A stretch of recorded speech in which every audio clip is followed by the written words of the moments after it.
welcome back to my second cooking video. Today's recipes are short and sharp, fresh, healthy, nutritious meals that you can make throughout the week after a busy day of work. I was inspired by Melbourne's heat wave. It was lots of fun filming. I tried some different angles to see if they would work a little bit better, so I'd love to hear what everyone thinks. But looking forward to hearing if anyone's tried any of these recipes. If you have, let me know. And if you want me to send through some recipes, just comment down below and I can send you the full PDF as well. Enjoy! First recipe, we've got a Japanese cold noodle. For this recipe, you're going to need some ham, cucumber, carrot, fresh ginger, eggs, Japanese somen noodles, and kombu tsuyu. Optional, you can also have some seaweed sheets and some roasted sesames. So let's get straight into it. Okay, so for the eggs, we're just going to scramble them up and we're going to make some thin omelette sheets. So just in a bowl, scramble 2 eggs with a little bit of salt. I would say a pinch of salt. Okay, you want to use a non-flavored oil. So that can be canola oil, it can be sunflower oil. I just happen to have rice bran oil. So I'm going to just put a teaspoon down. And then I'm going to need a paper towel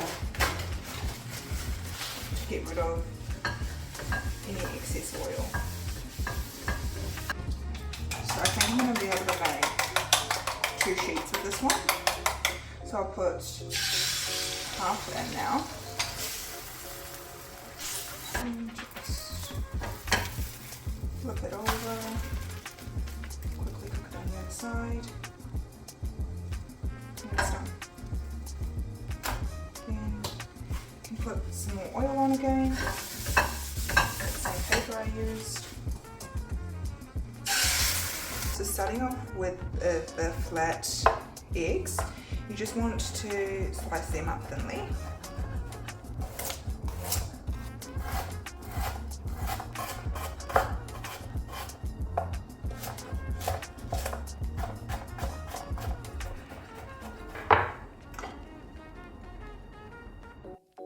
Next we're going to cook the noodles. So in some boiling water, put a packet of somen noodles and cook for 2 to 3 minutes until just cooked. Once the noodles have cooked, use a sieve to strain the water out and rinse in cold water. Using your hands, pull the noodles upright so that all the water is coating all of the noodles. And once it reaches a cool temperature, top with ice cubes. Leave aside to serve. To make the dipping sauce, you're going to need the kombu tsuyu. The ratio is 1 to 3. 1 kombu tsuyu and 3 water. For 1 serving, I'm going to do 2 tablespoons of the tsuyu with 6 tablespoons of water. Pop into a bowl and mix. It's that simple. Now we have everything ready, the chopped vegetables, ham, egg, the noodles, and the dipping sauce. We can eat. This is optional, but if you'd like, you can add some grated ginger into the dipping sauce and some sesames and seaweed onto the noodles.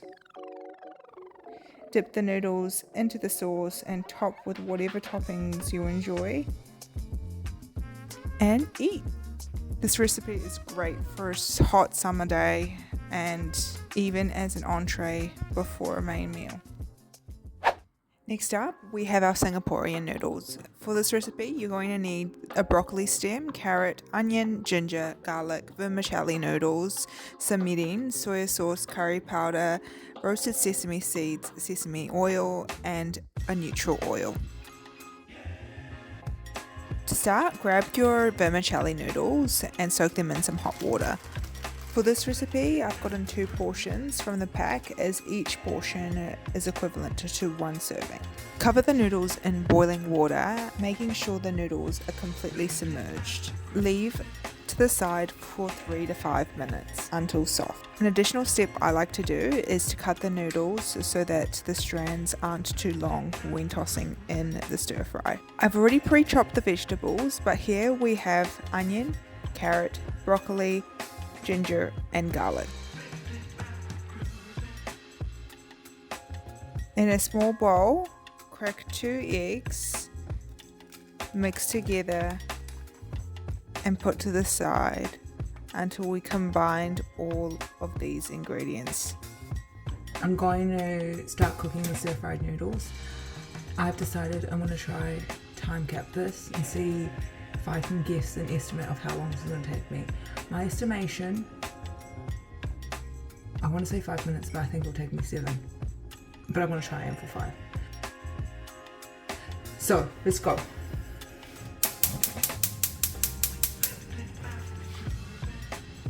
Stove on high heat. This is starting with a neutral oil, any neutral oil. I'll swirl that around. I'm adding eggs. This is just a basic scramble at this point. The eggs haven't been flavored, it's just scrambled eggs. Okay, done. Same pan. Teaspoon of oil. So I'm going to start cooking the vegetables. In terms of the vegetables, I'm going to start with the onion, carrot, garlic and ginger.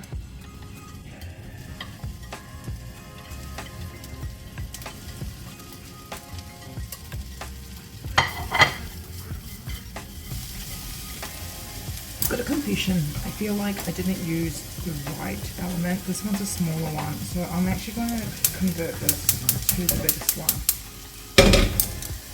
The reason why I'm converting it is it's not actually generating enough heat, as this is the smallest flame. And stupidly, I was just trying to get the best angle for you, and that's why I agreed with that. But speed is more important at this point. I'm going to add a pinch of salt just to help with the splitting process. The onions have cooked. I've split it a little bit, as you can see. And now I'm going to add the broccoli. At this point, I'm going to add a little bit more oil.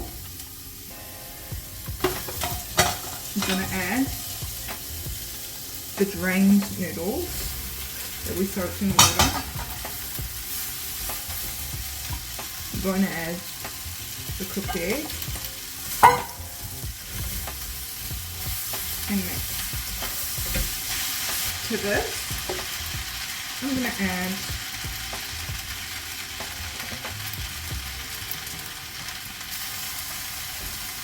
about 1.5 tablespoons of soy sauce, a teaspoon of mirin, and 2 teaspoons of curry powder, as well as some pepper. This is basically done, but at the end you want to add your sesame oil. This is more for flavour than actual oil. Just add a couple of drops. Optional, you can also add some roasted sesame seeds. Black or white. I just have black, so that's what I'm using. And that's basically the dish.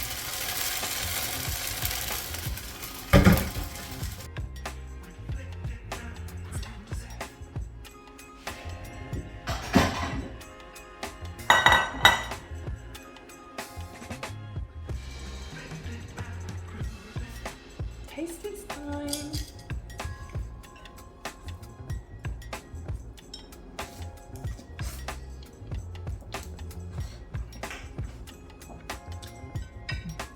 Not too shabby if I say so myself.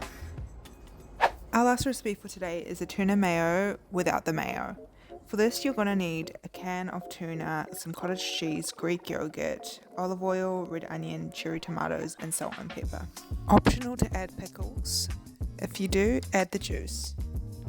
Okay, so the last recipe I'm doing is just a tuna mayo sandwich or lettuce leaf or whatever you want to call it, minus the mayo.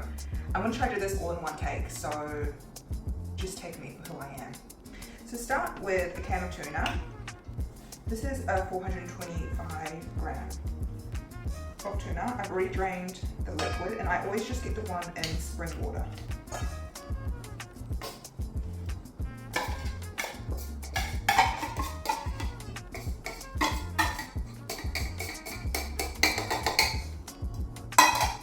Then add some cottage cheese. So this is a 500 gram one, but I've got half of it left. So I'm putting 250 in.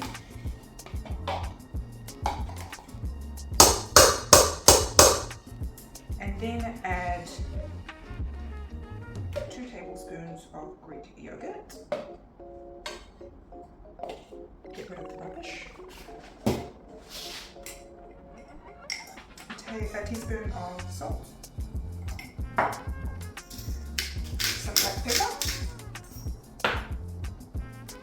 and about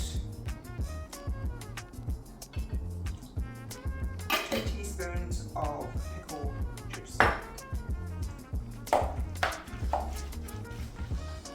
It's not fully mixed, but what I'm going to do is I'm actually going to get a pickle. So get one, actually I'm going to do 2 pickles, thinly slice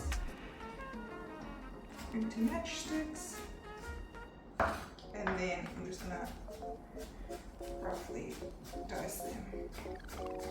Does anyone else have a garment and then every time you're chopping or like brushing the team, it resets the movement of it? If it tells you to move and you don't want to, just go brush your teeth. Mix that all together. You know what you're saying. Monica, that doesn't look that great. Yeah, well, don't be so rude. So for the tomatoes, I'm going to dice a quarter of a red onion.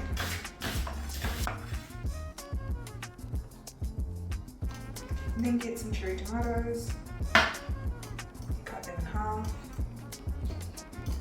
For other people that film themselves, do you just become hyper aware of things you do that you didn't realize you did? For example, I realized whenever I chop, I always have my finger here. And I actually went to culinary school, like a half-assed culinary school. And so you'd think I'd be better at this, but I actually never, well, post university worked in a kitchen. So maybe that's why I have shit cutting skills. That's fine. Now I'm going to put about a tablespoon of olive oil, half a teaspoon of salt, some black pepper, and I'm going to bring back the pickle juice. About a teaspoon in. And that's done. To start, you're going to need a nice hot piece of bread. Then get your tuna and pop it on top. Next, get your tomatoes.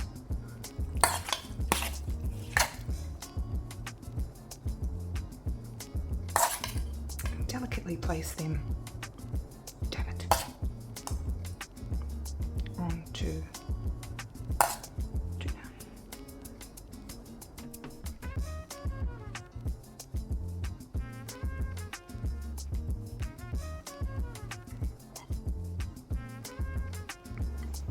Okay, so we've got the tuna mayo without mayo. Look, this bread is beautiful, but it's not practical. So here's my first bite.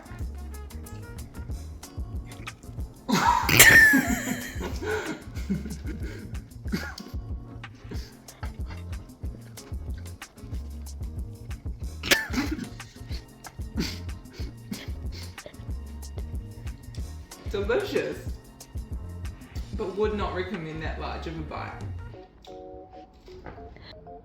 Give it a try if you really can't be bothered making dinner but want something somewhat healthy.